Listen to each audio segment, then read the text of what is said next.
Ladies and gentlemen, boys and girls, genders of all ages, welcome to episode 2 of Alive on 1, the Transformers.cards podcast.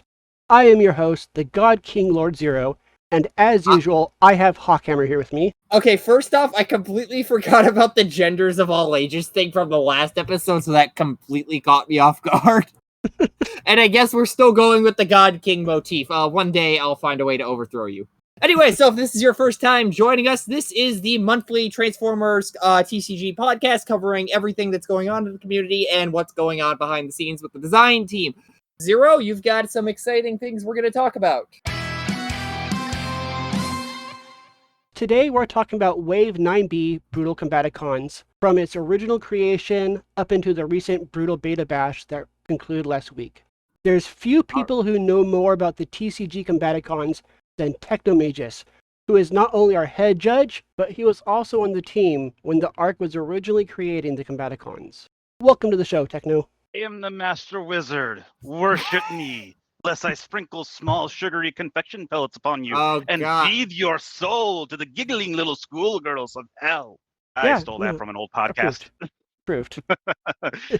I swear to God, I am losing my mind.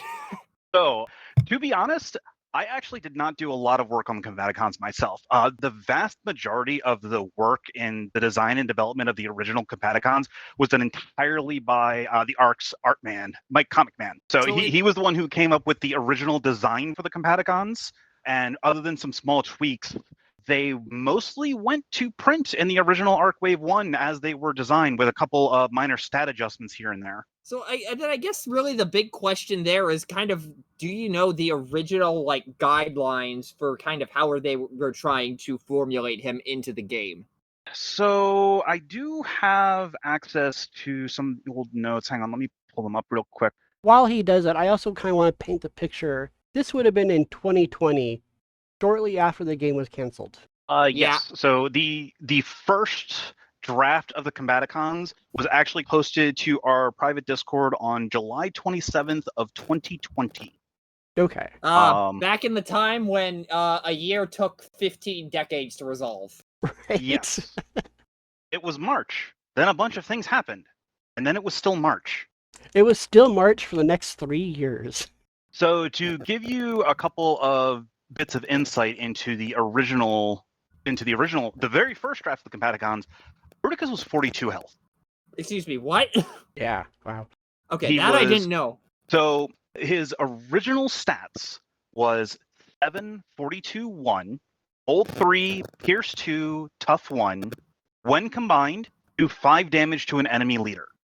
For a very brief period of time, we entertained the idea of removing enemy from that text, so that if you were playing the Starscream's Brigade stratagem and your opponent had no leaders, he was forced to punch your own Starscream. Excuse me, what? I mean, also kind of appropriate, though. I just want to make this that was the idea behind it. I want to make this clear. Neither me or Zero knew about this until just now, so we are both just dumbfounded just by that. What? So Bruticus was originally designed as a 24-star combiner. That was his first draft. We did give a thought of giving him a 6-star onslaught, and then Wes was just like, no 6-star PTT, screw that card, no 6-star, don't do it, stop. All right.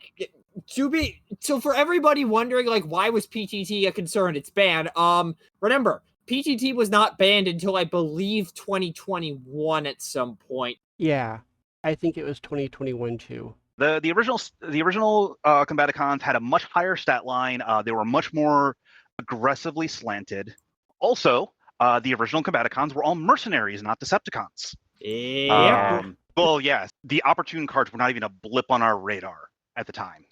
We weren't. I think they were only testing it with the Combaticons of the deck by themselves and in combination with Starscream, not actually as just a really hyper efficient 5-star mercenary to enable the opportune cards in addition to other Decepticons or Autobots. So yeah, we didn't really test them, or at least not that I saw. We weren't really testing them with the opportune cards in combination or outside of the Combaticons team. I'm actually looking at some of the original designs. Onslaught was originally 7 stars, and Swindle was originally 4. What? And so was Brawl. Oh, 4-star Brawl. Oh no. Oh. Yeah. Yeah. So Blastoff was the only 5-star Combaticon. Onslaught was 7, and then the other 3 were 4 stars each. Don't know the reasoning behind that. I'm guessing because of Tidal Wave. Because the other 3 could all fit under Tidal Wave. Yeah. Given Vortex, given there were discussions about making sure he stayed compatible with Tidal Wave the entire time we were developing this, that makes a lot of sense. Vortex is the only 4-star helicopter in the game currently. Yeah. So him being able to give a Tidal Wave a 3rd option besides the Airstrike Patrol was a very big point in the Bruticus's design. Keep in mind, though, even though Vortex was a mercenary at this time, playing him with Tidal Wave would not give you access to the opportune cards because he starts outside the game. He's not part of your starting team. Right. That's something, like I said, that wasn't even a blip on the radar, so that was not a big concern. Also, Vortex's stats actually... I need to look at the current Vortex to see how much has changed since then. I'm pulling that up right now, actually. Yeah, because his original stats in helicopter mode were 271 Pierce 2, and bot mode was, I believe, 172, if I'm not mistaken. Correct. And he also had a mini concealing contrails where he got +1 defense for each black flipped up to +4. I'm writing that down for later. That's a fun time. Yeah. Well, I mean, one of the Firecons does that as well, but for orange icons. Any effect that messes with what icons inherently do is gonna be fun outside of bellicosity and then hostilities, but that's an entirely different can of worms. Bruticus was always going to be a black icon focused combiner. Like that was one of the big design stipulations between Starscream's Brigade requiring discarding a black card to pull in extra Combaticons, the Combaticons themselves caring about black icons, because they were mercenaries, and the mercenaries all cared about black icons at the time. Going back to how they were mercenaries originally, correct me if I'm wrong, I feel like mercenaries as a whole concept were really undervalued back then. Yes. Well, I mean, that was partially because the mercenaries in the game from Wave 4, with the exception of Nightbird and Octane, were really hard to use. Yeah. And their stats were just really weird for their cost. Especially considering the whole are more defensive in bot mode than they are in alt mode. But the bot mode is where their bounties are, and so that makes things weird. Exactly. So when the ARC was making the Combaticons, I don't think it kind of dawned on people we should not make these mercenaries because they're going to be so overpowered, because the other mercenaries at the time really kind of, for lack of a better word, tainted the whole concept. Were meh. Yeah. So it just made you think mercenaries were meh. And then, honestly, I don't know, how true this statement is in the grand scheme of things, but I know fairly early on I was running around with a deck that used Mercenary Brawl with Demolisher and Common Megs, plus his strat out of Arc 1, and by God was that deck hilarious, just because, I have a 5-star that's also a tank that gives me opportune offensive, and everything on your side of the field is dead. So that should give you a fairly decent inkling as to why the mercenary thing was a problem. Yeah, there was common Megatron tanks. I mean, honestly, there was also during one of the early Arc 1 tournaments, I don't think it was Eye of the Matrix. I think it was one of the other groups. I think it might have been one of Jason Crutchfeld's tournaments. But no, actually, it was Eye of the Matrix. This was a webcam tournament. But someone was running a 5-wide tank team with Demolisher, Brawl, and all the patrol tanks. So Top Shot, Flak, and he wasn't running Sidetrack. He was running one of the military patrol tanks, because the military patrol was released at the time, because that was also part of Arc Wave 1. But and it was a Daring Escape deck with Anticipation Engine. Ooh, wow. Yeah, it was hilarious to watch. Basically, what he did was because he would just load up. He would use Brawl to block all of the soak up all the damage, and then use Anticipation Engine or he would put a composite armor on Demolisher, flip into bot mode, give him an Anticipation Engine and a data pad, I think it was. That sounds about right. Yeah, so that he would go, all right, swing with Demolisher for 7, and because this would be almost all guaranteed to be the wheel turn because he was 5 wide, he would flip a bunch of cards, go, oh, there's a Daring Escape, so let's go ahead and swap for that. Oh, by the way, I plan a card and Anticipation Engine into a ready for action. Untap my Demolisher. Swing again. Plan a card. Oh, look, it's a New Orders. Untap Demolisher. Swing again. So he'd swing with Demolisher like 4 or 5 times in a single turn until eventually getting a Daring Escape, putting that on top, and then just flooping the Daring Escape and say, oops, I win. Oops. Yeah, let's actually use that as a transition to talk about all the goobers and where things went wrong with them. Let's start with probably the least offensive of the bunch, which was, I don't know, Blastoff, I think. Okay, so Blastoff's original design, when he was first presented, 5 stars, so that hasn't changed. Alt mode was 183, and then bot mode was 282. His alt mode ability was when he attacks a plane or spaceship, he gets +3 until end of turn, or +3 attack. And then his bot mode was when you flip to this mode, do 2 damage to a ranged enemy. So if I'm not mistaken, the plane or spaceship thing got changed into the Arc 1 release because I'm pretty sure in that release it was tank or truck, if I'm not mistaken. Yes, that is correct. We changed it to tank or truck because there really weren't that many planes and spaceships being played. Like, there's hardly any spaceships even in the game currently. Honestly, I'm not Even curious still. if there even are.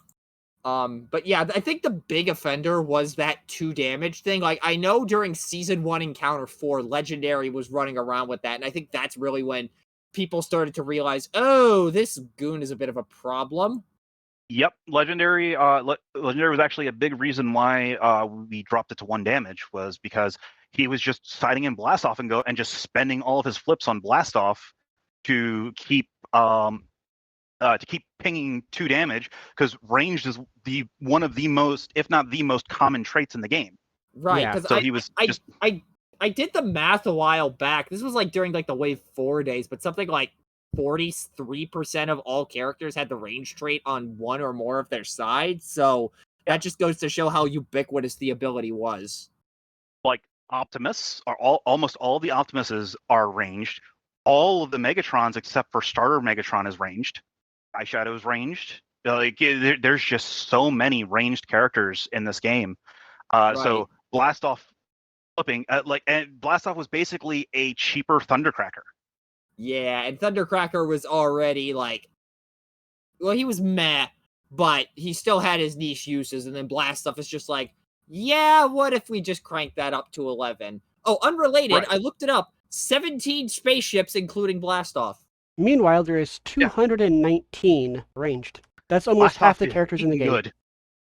So, and then, of course, moving over from the Arc 1 version to the Wave 9B version, the stat lines were swapped around to account for the fact that he's no longer a mercenary, so the higher defense in alt mode thing didn't make sense. He's now a 282 in alt mode, 381 in bot mode. As mentioned, only does 1 damage to a ranged enemy when you flip to bot mode, and alt mode is still the same because that ability really isn't that offensive given how niche it is. It's a similar situation to what Off-Road and Alpha Bravo have going on. Like, if your opponent's not playing any of them, cool.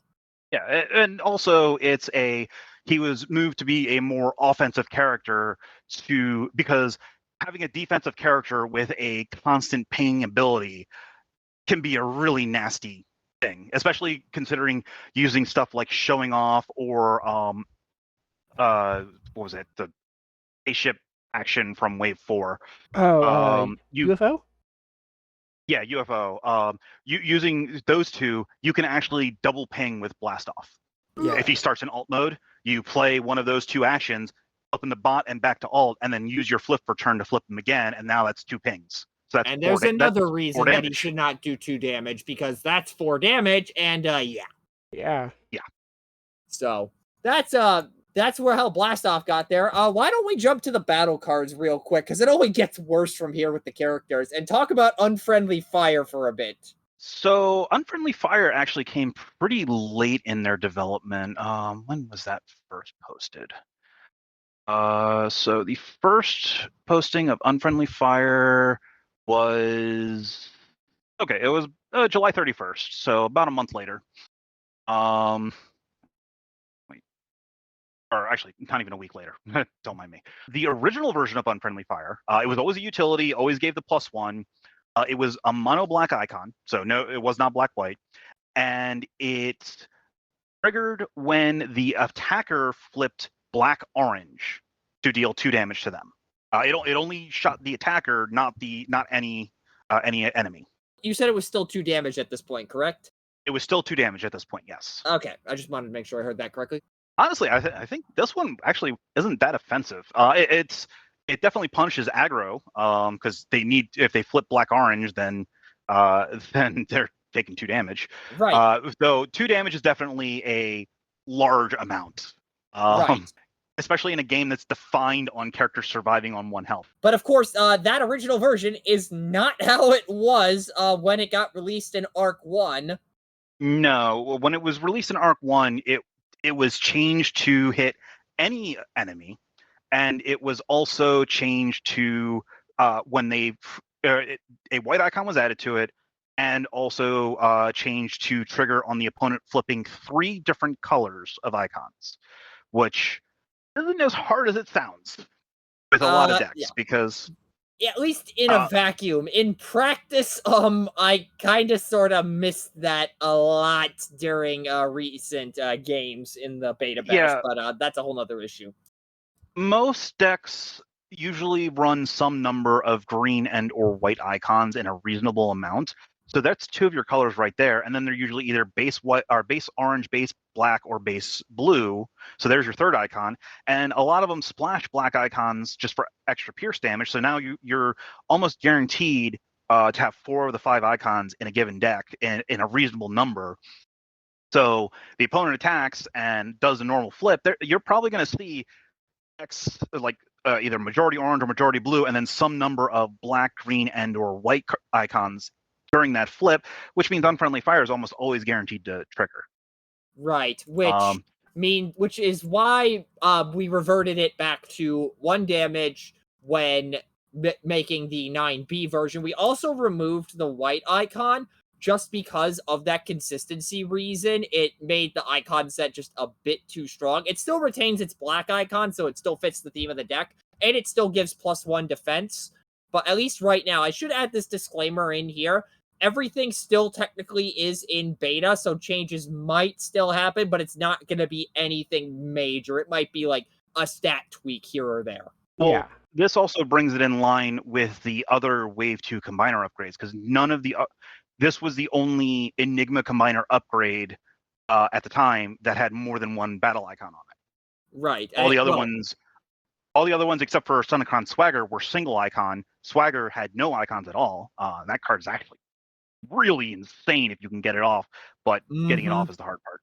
Yeah, I learned that the hard way against Wheeljank earlier in the event. So yeah, that's where Unfriendly Fire came from. Of course, Combaticon Enigma didn't change at all because, well, it's an Enigma. It was going to be fairly difficult for it to change. Moving down the line, I think Vortex was the next most offensive, so let's go to him.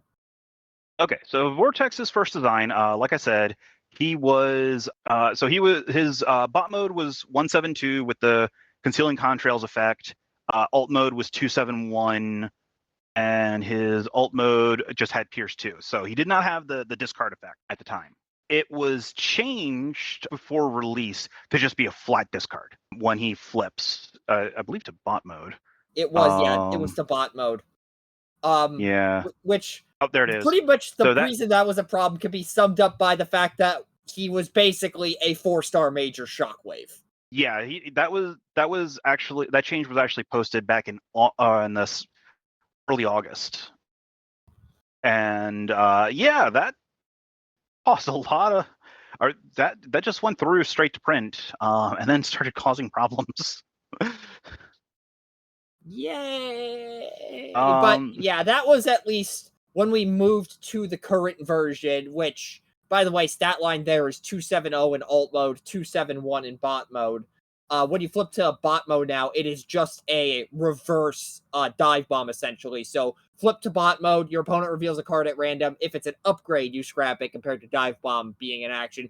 Real easy way to balance it out, because we know that style of effect is balanced with dive bomb, so yeah. Plus, also, Vortex is still 4 stars, so have fun, Tidal Wave. Yep. Moving down the line, let's go to Swindle next, I think. Swindle was definitely one of the big complaints that we got. So his very first version, like I said, he was 4 stars, and he was 272 in both modes. He originally had Dreadwings double slots in both modes. Hey, whoa. Time out. What? I get it. I get it, because Swindle, weapons, blah, blah, but... On a 4-star? Excuse me? Yep, he originally had 2 weapons, 2 armors, and 2 utilities. Two of each. 2 of each. Oh. He was a 4-star Dreadwing. Oh. With flip effects. Oh. So his bot mode actually didn't really change. Well, his bot mode changed a bit. So he originally was locked based on the faction that he was fighting. When he attacks an Autobot, he lets you play a black weapon. When he attacks a Decepticon, you may play an orange armor. But it only works when he attacks, not when he battles. Okay. And then when you flip him to alt mode, he lets you play an upgrade from your scrap to one of your other characters. He can't play it on himself. But upgrade recursion. Yeah, was... Which, again, in a bubble, it makes sense. But on a 4-star, absolutely hell not. So obviously, he got the 5th star during development. Right. His stats were slightly changed to... he kept the 282 in alt mode. He went to 381 in bot, I think. No, actually, he was 272 in both modes on the print version. And then he lost the Dreadwing double slots. Good. His flip trigger was just changed to bring back an upgrade period instead of allowing you to play one. But it was any upgrade. So he had the Wreck-Gar problem, which is something else entirely. Right. But his alt mode was his bot mode was changed. So now it was when he attacks an Autobot, he still gets the Autobot trigger was still the same. So when he attacks an Autobot, play a black weapon. But now the Decepticon trigger was now when he defends against a Decepticon enemy, you may play an orange armor. So he no longer had so it was no longer locked to just attack. Right. And so it made so you couldn't it basically allowed you to armor him up and keep it from being blown up by like a bashing shield or whatever. Right. But then, of course, at some point, the icon restrictions got removed, and that went to print. I don't know when that happened. Because the last version that was posted in our private Discord was back in August, and yeah, we did remove the restrictions. That was actually a suggestion from Wes back in early August to remove the icon restrictions from Swindle's effects.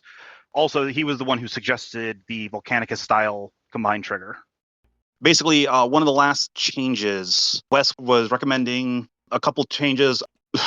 Oh boy. Okay, here's his exact notes from Brawl should have Brave in alt mode, but health drops to 8. Bold 1 versus Bold 2. Everything else stays the same. To 8. Alt mode unchanged. Bot mode. Remove the pip from both lines. Onslaught stays the same, no change. Vortex, no change. Bot mode should be when flips to this mode, opponent scraps a card. Blast off. While we appreciate the intent, we feel he's pretty useless. So alt mode up attack to 2, drop defense to 2, make his damage buff to be versus trucks tanks and be a +2, bot mode unchanged. Bruticus, I like the flavor we came up with, but it falls flat if no leaders on the team. So Jamie had an idea about dealing direct damage on the turn you combine equal to the number of black pips you flip on your first attack, kind of like Volcanicus and Orange. He'll have to explain it. So we'll get to Bruticus in a bit, but on the Swindle point, this was one of the 3 that there was a lot of discussion, or actually one of the 2 where there was a lot of discussion about what to do with him. There was a 3rd one that was a problem, but that was fairly easy to fix. But what we ended up doing with Swindle, he's a 2/8/2 in alt mode, 3/8/1 in bot mode. His bot mode ability stays similar to what it originally was from the Arc 1 release.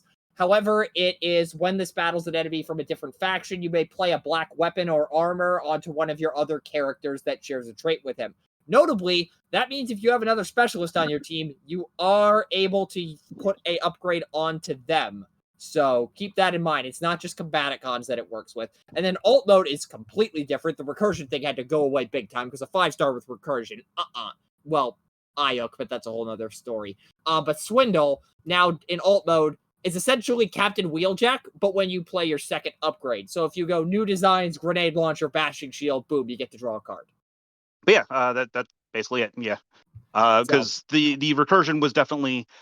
I remember in another one of the online tournaments, this one was a webcam tournament. Or not a webcam tournament, this was an Octagon tournament. I played against a deck that was Skybite, Cyclonus, and Swindle. And I got whacked by like 4 grenade launchers by turn 3. Oof. I did not have a good time. Yeah, and Swindle definitely wasn't the only problem child on that team. But anyways, moving on, let's talk about Onslaught now. All right, Onslaught. He actually went through the fewest changes looking over things. So like I said before, he used to be 7 stars when he was first designed. So his alt mode was 4/11/1. And he had the aura effect to give all your other Combaticons bold 1 pierce. Oh, it's pierce 1 instead of tough 1. But he never affected himself. He only affected the other Combaticons. And then his bot mode was 3/11/2. Oh, I'm gonna enjoy hearing Hawk's reaction to this. When you flip to this mode, And wait, draw 2 cards. For which mode? Bot mode. Why? Oh no, it gets better. When one of your Combaticons attacks, plan 2. Why? That got changed fairly quickly. Got changed in first week of August. So he was dropped to 5 stars. He was changed to 4/9/1 in alt, 3/9/2 in bot. Still doing the bold 1 pierce 1 aura, and then the bot mode was reduced to draw 1 card and plan 1. And then the final version that went to print was changed the pierce 1 to tough 1 for the alt mode aura.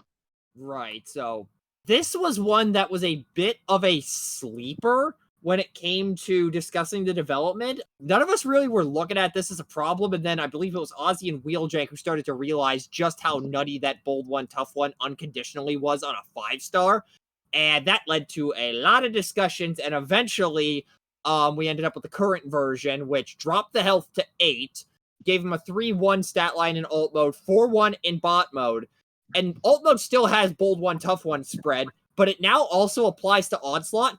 But the condition is you have to have a black upgrade on a Combaticon in order to get it. So leading more into the theme there with the black icons while adding a condition to make sure that you don't just get this at all times, especially considering that Bruticus in general is looking like a blue deck. That constant tough 1 would just be oppressive.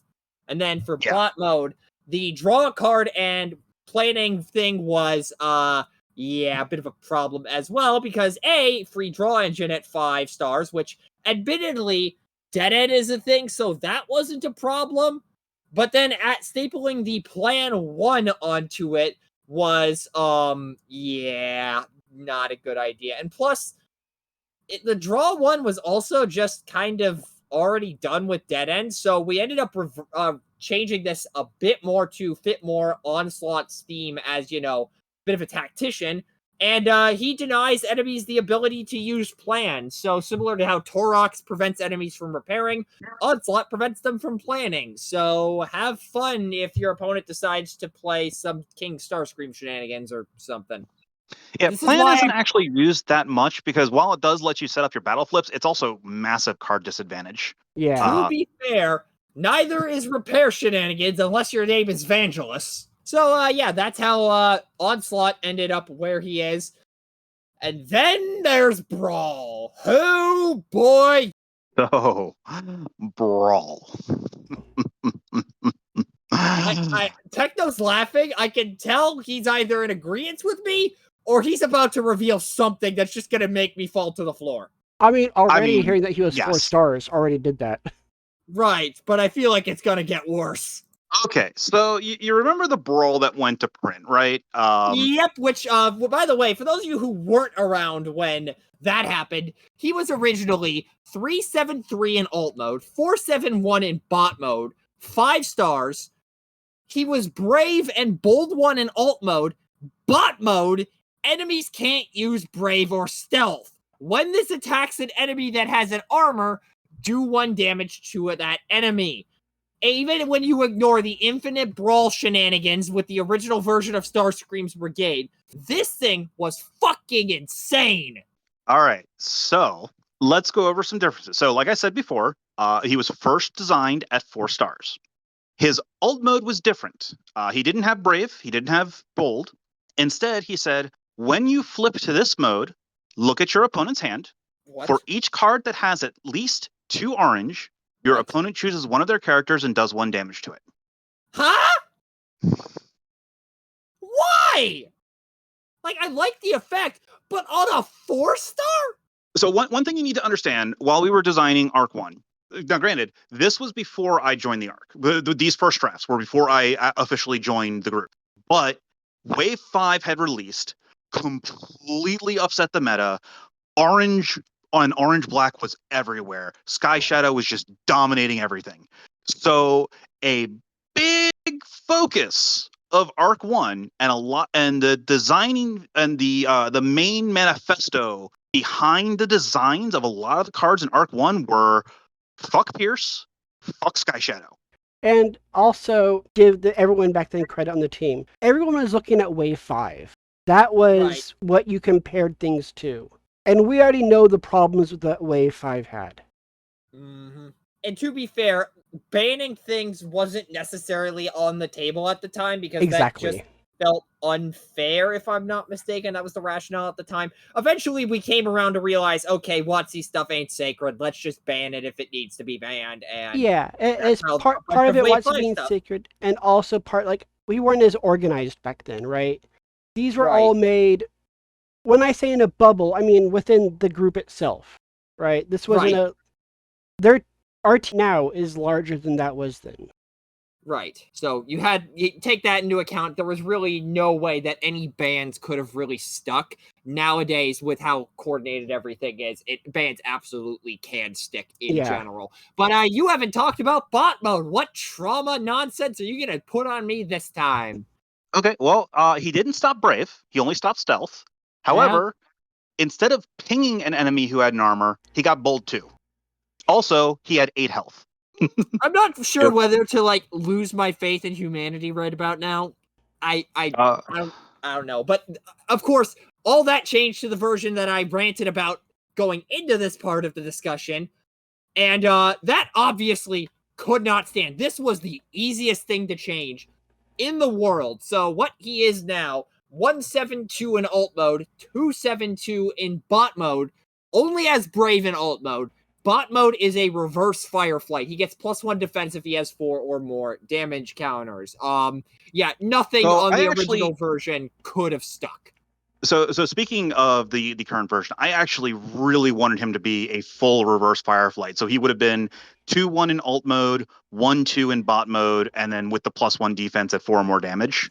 But Mike and Matt wanted him to at least have some utility in both modes, which I understand. I don't hold a grudge, or I'm not trying to hold a grudge on that, and I don't want to sound like I am. But I am kind of remiss that we didn't get the full reverse Fireflight.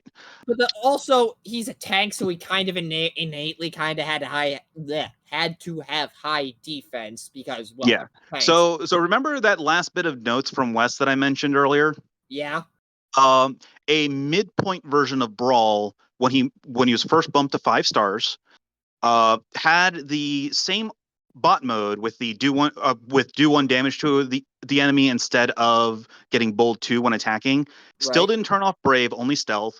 He was 9 health, and his ult mode was bold 2. Ugh. However, he did not have Brave. Well, okay, that's at least something, but still, like, Yeah. no.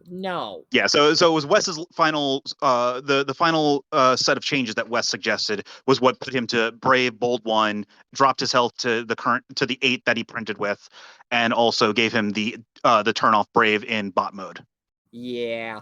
Yeah, so like I said, none of that could have stood except for the Brave because, well, Fireflight's there as a reference point. And that's how we ended up with the current version of Brawl, which is much less problematic. And for those who are worried that it might push out Headstrong, Headstrong has 3 defense, which again, that can be a bit of a pain to punch through. Plus, he also works with the cell, so at least in bot mode, I think. Wait, does Headstrong work with the cell? I don't remember. Yeah, Headstrong's 3-2 vanilla in bot mode, if I remember correctly. Yeah, so you do have a bit more firepower in bot mode, which again, Alive on 1 is a thing. So yeah, that's relevant. And then of course we got to talk about the big man himself, Bruticus. So what happened there? I mean, no, I already told you his original design. Not a whole lot has changed other than the he got an extra point of defense in combined mode. He was changed to a flat bold 2, tough 2, pierce 2 across the board, and then he got the Volcanicus style when this attacks while it's combined, do damage based on across all enemies based on the number of black cards you flip, not black icons. So if you flip a double black card, that's still only 1 damage. Right. And of course, the big difference is Bruticus could split it up amongst the enemies while Volcanicus had to throw it at the defender. Right. So, and the reasoning behind that basically was black icons don't add to Bruticus's attack, unlike with Volcanicus. So he can, and also Bruticus is munitions. Like he's firing shells all across the battlefield with those giant smokestacks of his. So yeah. And then in terms of how it got to the current version, first and foremost, the innate bold 2 did feel a bit too self-enabling, so that got removed. He still has the tough 2 and the pierce 2. Obviously, he's no longer a mercenary. He keeps his ability. Like, that's really the only change. Like, his original version in Arc 1 was fairly solid, aside from the fact that he had the bold, he had the he was a mercenary. Once those got removed, he's actually been fairly balanced, all things considered. Yeah. I mean, the big man himself has always been, a fun thing. Honestly, I miss the punch a leader for 5 damage trigger, as even though it would be useless in most circumstances. But just the thought of the Starscream's Brigade deck not going up against a leader and then combining and then Bruticus going oof and just punching Starscream into the KO area. It's a really fun image. It's a fun, flavorful thing, but good lord, would it be a feel bad for the Bruticus player? Exactly. Just to know that they have to kill their own character. Which is a pretty big drawback, considering the Starscream's Brigade always had the do 2 damage to the summoned Combaticon, so your Bruticus was down at least 6 to 10 health as a result if you did summon him that way. Right. So, yeah, that makes total sense. So, yeah, that was really everything from Arc 1 that got shifted into 9B. Of course, there are a couple more cards, and we'll talk about those real quick. Lock and Load and United Front, both which were designed just to give some, since this was a mini set, we didn't just want it to be 2 battle cards. We wanted to include at least a couple more things that synergized with, Bruticus in general. Lock and Load, if you're not familiar, it's a black icon action that allows you to play a black upgrade onto one of your Decepticons, and if you upgrade a Combaticon using that, it gets an additional +1 until the end of turn. United Front gives one of your characters +2 attack until end of turn. If it's a combiner, you repair 2 damage from it. It's a white icon. both cards have proven to have pretty good usage. Lock and Load definitely has been a bit more niche as essentially a restricted new designs, but it's still gotten some interesting uses, and United Front has just generally proven to be a solid but not mandatory combiner tool. Oh, I mean, yeah, basically. I believe United Front is the remake of what used to be Resilience, or is that still in the pipeline? I can't remember, I honestly. think Resilience is still floating in the pipeline somewhere, but it's different enough where even if it was, quote, a remake, like, that what Resilience did could come back eventually, as long as, of course, it got the proper tweaks, because that card was a, problem child. Yeah. And Lock and Load is just basically a brand new card. It was never that was the original cards that were Combaticon themed were Unfriendly Fire and Spoils what was it? Spoils of War. But of course that one didn't really have much, like, aside from the art, which, to be fair, United Front's in a similar position, but it at least, interacts with combiners. Well, the first draft of Spoils of War was just literally, it was a black-green action that repaired 1 damage from each of your Combaticons in bot mode. So it was not a good card. It was only good in like the mid-ish game before combining, and then completely useless before and after combining. Hey, A for effort, though. That's, Yeah. good thought. But then, of course, we did eventually change it to the choose up to 5 characters. If they all share a type, repair 1 damage from them. So that way it could be useful post combine, and that also caused it to drop that also made it drop the black icon or the green icon, because it was more universal since you could use it with more teams. Right. And then one last note on the new cards. Lock and Load, I honestly think it has, like, the best battle card art in the game. I don't know why I love this so much, but it's just so good. So, but yeah, that's where the Combaticons started and how they got there to the state they're in today. So, to put the updated Combaticons through the ringer, we held a stress test tournament to see how they'd fare. Let's actually talk about that event, shall we? We had 11 participants play in the Brutal Beta Bash, with 3 of them playing a full team of Combaticons, and another player using just a few of them. Granted, they didn't fare very well, with the 4 of them being the bottom 4 of the tournament, but we're still pretty happy with how it all turned out. That shows us... I know that's going to throw some people off for sure, so I'm going to jump in here and kind of explain why that is not necessarily a bad thing, because there's been a recurring philosophy that's floated around the dev team for the last few years now, and that is the knowledge that competitive players are always going to find the best of the best. That the fact that Bruticus is in a state where there's a clear guideline in terms of what he wants to do, but he's not exactly in the strongest position in general, leaves a lot of wiggle room for competitive players to optimize him and get him to a state where he is a strong deck, but isn't overpowered, while casual players still have something extremely fun to mess around with because, well, it's Bruticus. In fact, the big comparison I think we learned from this event is Bruticus is shaping up to be sort of a Decepticon compatriot to Superion. None of them made top 4, so, like, we know Superion is pretty good with optimization, and Bruticus definitely feels close to that, because I was playing an orange deck of it, and while it definitely can do things, it definitely feels like you're sacrificing some of what he has to offer between the tough in his combined mode, the tough in with Onslaught's alt mode, Brawl to an extent definitely feels a bit neutered with oranges. And also, Third Party Brigade. I haven't brought this up yet, but I will say this now. Third Party Brigade is not being affected by, or I should say the effects of Third Party Brigade are not being affected by Wave 9B. That's still remaining how it is.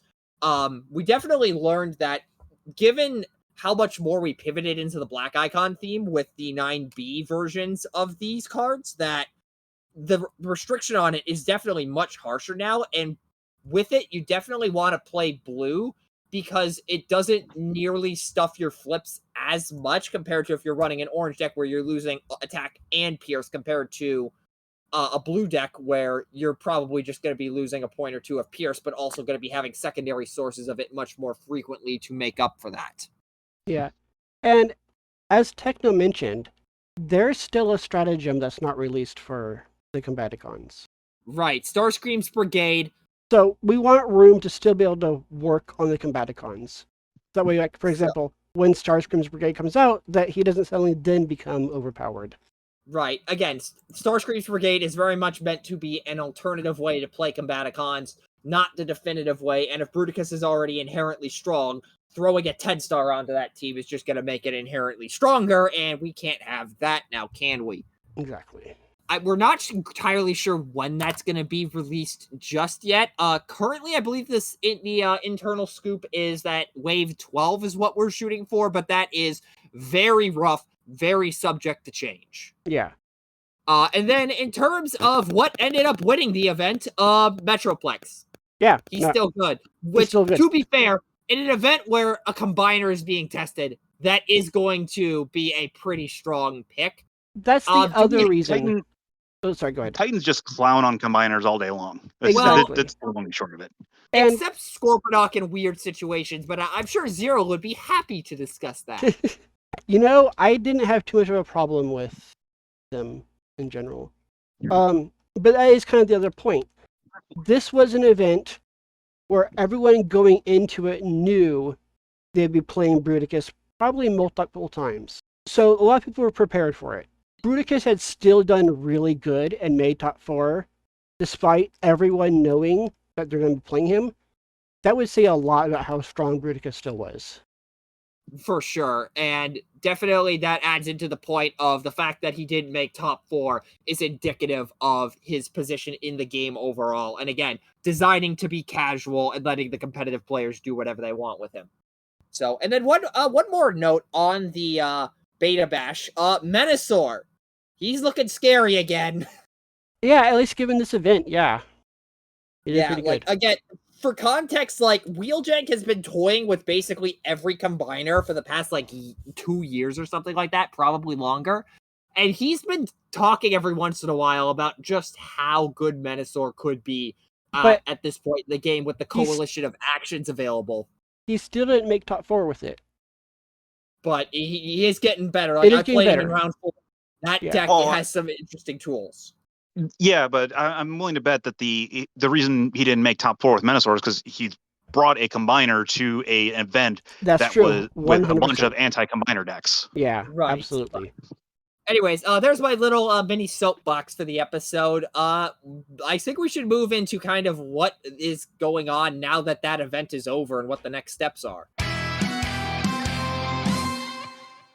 Yeah, so at the end of the event, we posted a survey for all the players that asked them questions relevant specific to the matches they played. So if you didn't play any Combaticons or didn't play against any Combaticons, it didn't ask you any Combaticon questions. And this is something we actually did for the beta bash for Scorponok, and that gave us a decent amount of insight. We do also still have a public feedback forum available, so we had 2 outlets there of information. And Z, you have the .cards data, so if you want to talk about that first real quick. Yeah, so one of the first biggest question is, asking if people think the Combaticons are ready. And by and large, ready for release, that is. And by and large, yes, everyone thinks they are. People seem very happy with where they're at right now. The only ones standing out are Blast Off and Swindle, but it's kind of like to be expected. Right, and that's a similar thing to what I had going on the feedback forum. There were a couple of other discussions, but there was a point here about some parts of the Combaticons feeling a little bit clunky, which, to be fair, it's the person who submitted that, you know who you are, and I just want to say this, I have read through that entire thing. Thank you for going into that much detail. You could not... what's the phrase I'm looking for? I cannot overstate. That's what it is. I cannot overstate how much of a pleasure it was to go through that and read that. It was just, the inner game dev in me was just, it was like Christmas morning. But a lot of good points in that about potentially the Combaticons having a bit of a clunkiness issue, which in their defense, I was kind of experiencing that a little bit.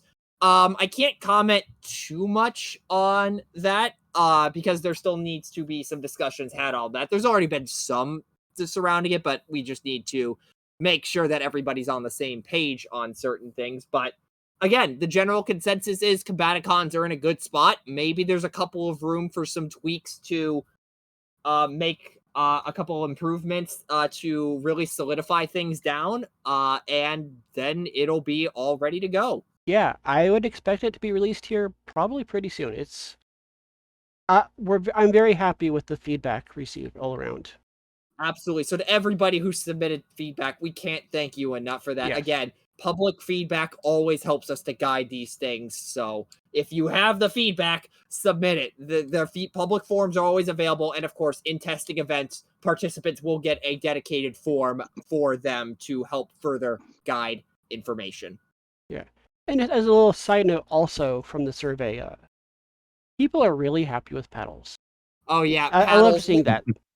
We talked, of course, about paddles in the inaugural episode, and yeah, everybody seems to be loving that little goober. Like, again, like, the art is awesome. The effects are super thematic. Like, honestly, this might be recency bias, but I might be making a case for paddles being one of the most thematic cards in the game. Yeah, paddles is great. So, again, like I said, everybody needs a paddles in their life. And I think that's about it for the survey. And with that, the episode. Yeah, so next episode, the big topic there will be talking about Tournament Season 3 and the Omega Invitational for that event. I'm not going to say too much now, but there are some tweaks being made to it. It's nothing, it's substantial, but also not. It's really hard to explain without going into detail, so you'll just have to wait for the start of spooky season to hear about that. Or has that started already? Or I'm not sure. Whatever. Also, an important note, if you have anything you want us to discuss, if you have any other things you want to tell us, of course, there's the comment section down below on YouTube, or you can submit anonymously at Transformers.cards/AliveOn1, and that is the numeral 1. So be sure you plug that in order to make sure it doesn't send you to the realm of Error 404, website not found. All right. And with that, thank you very much, Techno, for joining us tonight. Yeah, anytime. Until next time, toodles. Peace out, y'all.